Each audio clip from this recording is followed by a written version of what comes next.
Sabihin sa Bisaya, ampel. Ampel, timba. Ampel yung pag namumutla ka, dahil may sakit kayo, arpel. Ampel yung nararamdaman nyo, oh my God, I feel.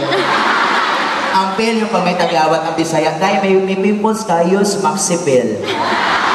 Pero pa yung pel pag ang mga Bisaya natin, next tapos wala na lug, hala, misit sinding pel.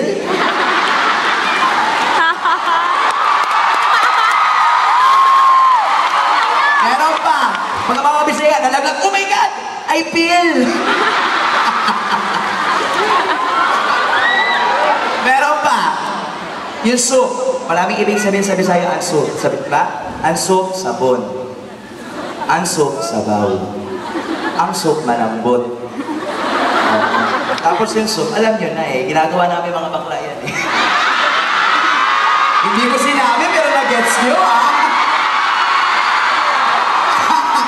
Ay nako, kayo talaga, puro kayo kalokohan.